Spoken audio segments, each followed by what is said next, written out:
Hello there, and welcome to the tour of the Caracal Infantry Mobility Hover Vehicle, the second vehicle in the Armoured Fighting Hover Vehicles series.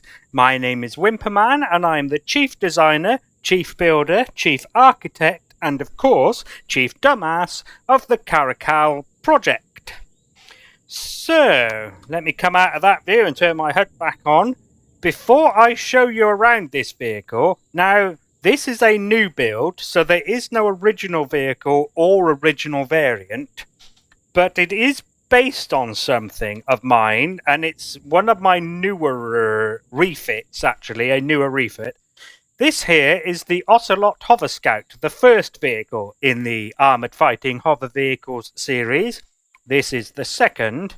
Now, I wanted a larger version of this with 5 seats to act like what is basically a HMMWV, a Humvee, a High Mobility Multi-Wheeled Vehicle. Can I just point out, by the way, that that acronym is a bit stupid because the multi-wheeled bit is superfluous. Of course it's multi-wheeled. I mean, the alternative would be a single-wheeled vehicle. Can you imagine a unicycle with 5 soldiers on it? Anyway, beside the point. Right. So, it was to be based on, like I said, the Humvee, the HMMWV, the quintessential infantry mobility vehicle. Now, as I scaled it up, I realized it doesn't look very good. Now, here is... I did it again and saved it just to show you. This is what that looks like, just scaled up. And in my opinion, it doesn't look that great. So it's got the slope front, the same as that one, in between the lights. The lights are on the front of the wheel arches. And the back is stepped, just like on this one. Although the step isn't quite as big. Now, because it didn't look very good, and it is supposed to be a futuristic Hummer, I decided to flatten the bonnet and do that with the back. And it does make it look, I mean, you might argue a bit too much like a Hummer, but, in my opinion, it's better than that. So, now that that's out the way, let me take you through the features of this vehicle, starting with its role and its task equipment.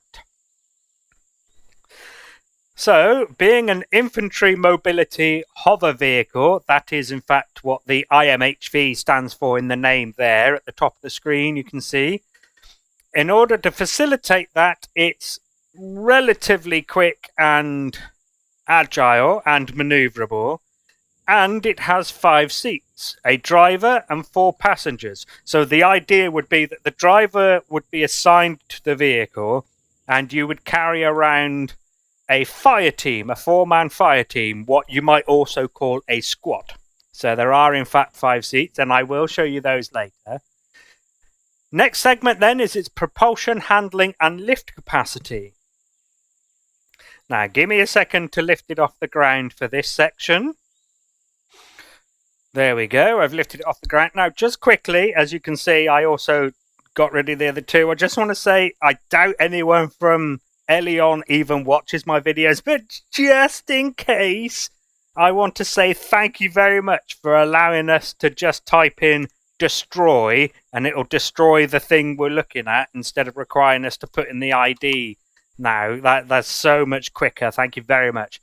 Right, propulsion, handling and lift capacity. So, for forwards, it has 4 Tier 2 medium thrusters, and then it has 2 Tier 2 medium thrusters in all other directions. So, its handling... handling characteristic, that is what I do next, isn't it? So... forward thrust is 36 meters per second squared acceleration, and it has half that, 18 meters per second squared acceleration in all other directions, since the other 3 directions has the same thrusters. For its agility, it has 41 degrees per second yaw. Like I always say, pitch and roll aren't particularly important, I don't think, with hover vehicles. I mean, the pitch is maybe the most important out of that, because you might want to pitch up to go up a slope and a hill and that kind of stuff.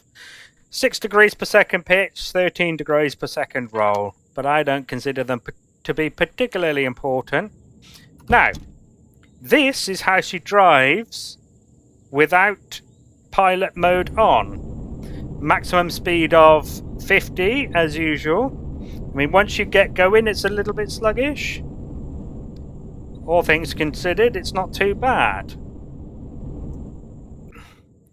Okay, so lift capacity. It has 4 small hover engines, one on each corner, on by default. And it has a 5th set to max lift. Now, with max lift off, this will operate in an environment up to 3 Gs. Actually, I think it's like up to 3.8 or 3.9 Gs, something like that. But it won't operate in 4G, which is why I then added the 5th hover engine set to max lift. So with max lift on, it will most definitely operate in 4Gs. I did do the maths. It'll lift 25 tons, if I remember correctly. So, hang on, it's 200 times 5, so that's 1,000,000. Divide that by basically 10, it's actually 9.8.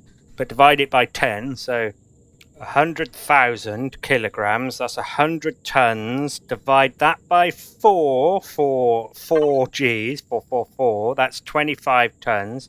As you can see, this vehicle weighs just over 20 tons. That is it for that segment. So next then, I'm going to talk about its power, its fuel, and its air. Power, it has a single small generator in the back there. It has 6 small fuel tanks flanking it, 3 on each side. They are accessible through that ramp shutter. I forgot to texture in there. Alright, I'll do that after the tour. So, I gave you that in case you wanted to access the fuel tanks to actually fill them up. I even actually forgot to paint those, didn't I? Nope. That colour, that's what they are. Okay, hopefully I can remember that. Air then, it has 3 O2 tanks in front of those that I just mentioned. They are behind the passenger seats in the rear. It has a ventilator and 2 O2 stations, one on each side.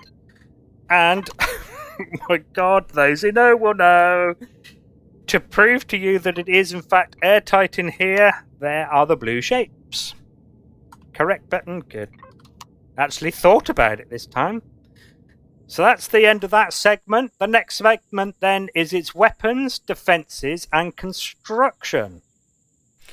Well, as you can see, it has a Gatling turret on top. Now that is its only weapon. I did originally play around with the idea of putting 2 Gatling guns on the side of it, just like the Ocelot. But it didn't look right because I couldn't put it there where they are on the Ocelot because the driver's side door is there. And it just didn't look right anywhere else. Here and above the door and there. No, yeah. I even played with a couple in the front, but no, I didn't really like that either. So it's just that. Defences, well, it has no shields, but it does have some armour. It has some combat steel in front of the cab, both on that block and the block below it. It also has a little bit on top to help defend you as the turret is getting shot at. And the little armour bits around the turret are also combat steel. And there's a whole bunch on the back here protecting everything squishy in this back compartment here. And that includes some on the bottom. None there. But then I figure that already protects it. That's just a corner.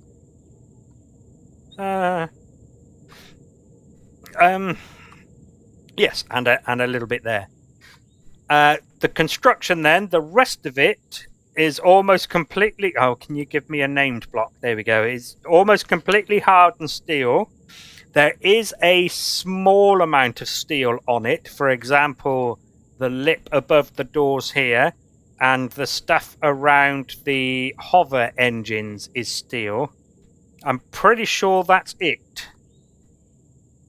I don't even think those are steel. That's hardened steel, and that's hardened steel.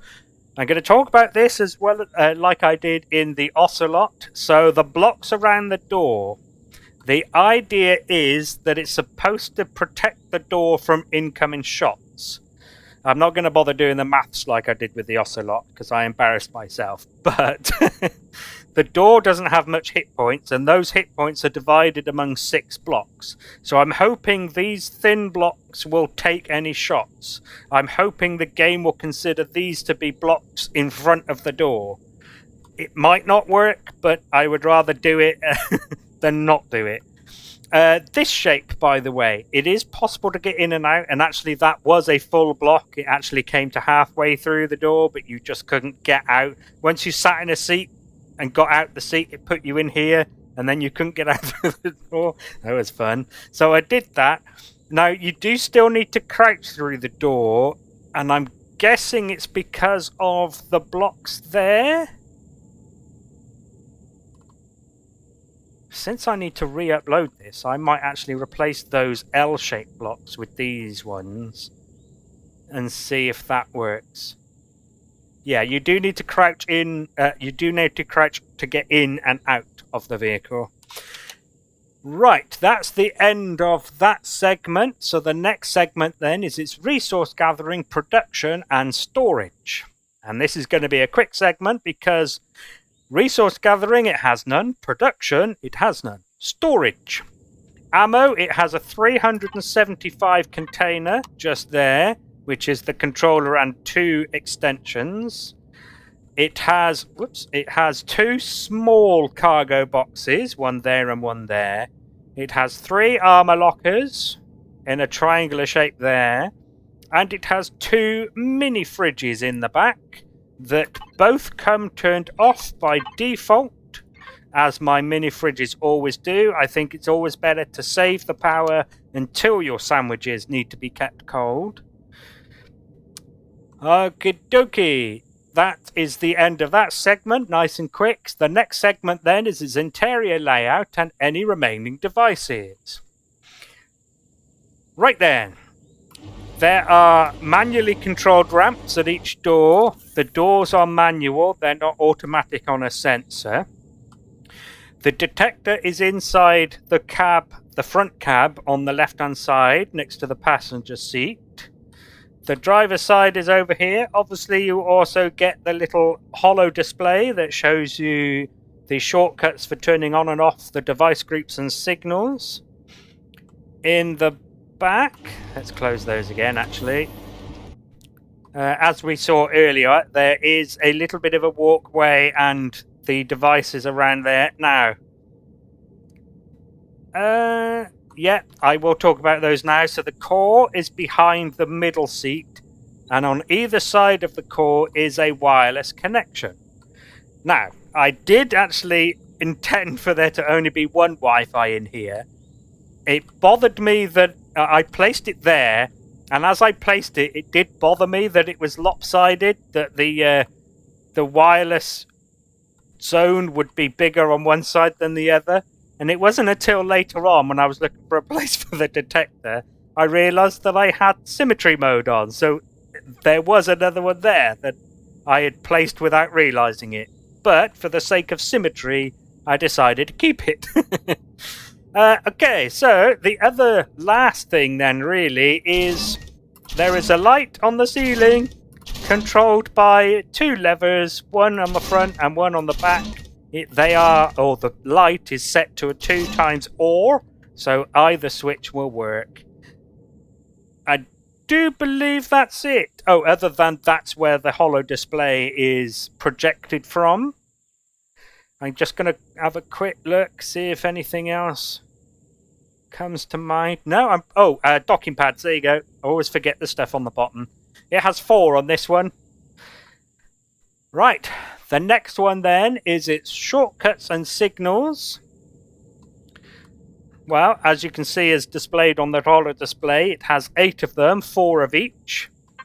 The first one, as usual, is propulsion, etc. That'll turn on all of the thrusters and the 4 default hover engines. The max lift switch will turn on the 5th one in the middle, hover engine. Headlights will turn on the spotlights on the front. And finally, as I always say in my videos, I include a ventilator switch because if you turn the oxygen off, the power left doesn't change, but if you turn the ventilator off, it saves a bit of power. So if you're in a breathable atmosphere, you can save a bit of power by turning that off. Custom signals. First one, as usual, is power save. Now that does a bit more than usual, I think. Yeah. So, and I will show you what the power it saves. So the power save will turn off the holo projector there.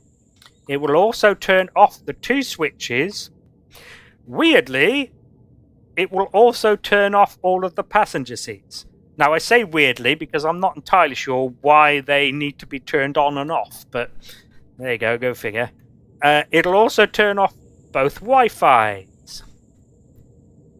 Is that it? Is that everything it does? Pretty sure it is. So, let's have a quick look at the power left. Turn the power save off. It does go up a bit. When you add it to that, it's not too bad, is it? Next switch down is clearly the turret for turning the turret on and off. Next one down is turning on and off the tail lights. Of course, I have my patented red flares on the back. If you don't like them, you can either turn them off or multi-tool them off. And lastly, we have a closed doors switch. So if you, for example, get into the vehicle and the door is still open, you can just flick that switch and it'll close the door. And it'll only close them and it won't open them again. It will also, not only will it close all of them, all 4, but it will also close that if you accidentally leave that open as well. Ta-da! Right, so that leads us on to the last segment, which is its CPU and upgrading. Well, this is going to be a nice and easy segment. The CPU, it is tier 1. It's just over at 5022 out of the 5000. Upgrading isn't any. There is no upgrade path. I have given you no slots. So if you do want to pop in a tier 2 CPU extender, I would suggest taking one of the Wi-Fi's up and popping it in there. It's just I'm not entirely sure what you would want to do with the CPU. I mean, maybe you would want to make it all combat steel and then upgrade all of the thrusters to, well, I haven't really given you the space to upgrade them to large, not without making it look stupid, but it's up to you. So, I mean, that doesn't mean you can't personalize a vehicle. You can, you know, if you like the way it looks, but you have no need for 5 seats, 4 passengers, you can of course rip the back ones out and fill the back with a cargo container if you like, and maybe that's why you would need a tier 2 CPU extender. I don't know. Now, before we end, I will quickly cover its paint scheme because I have given you 4, in fact it's the same 4 colours that the Ocelot comes with. In fact, it'll be the same 4 colours that all of the Armoured Fighting Hover Vehicles come with. So it comes in default with that sandy yellow khaki colour. Nope, that button. You also get a military green. You also get a PooPoo Brown. And this ever so slightly blue dark grey. And I can prove it's ever so slightly blue because it's 41 blues and only 40 each of the greens and the reds. And so there we go. That'll be the end of the tour of the Caracal Infantry Mobility Hover Vehicle. I hope you enjoy it and get some use out of it, and hopefully I will see you in another video for a different build. So thank you again, and goodbye.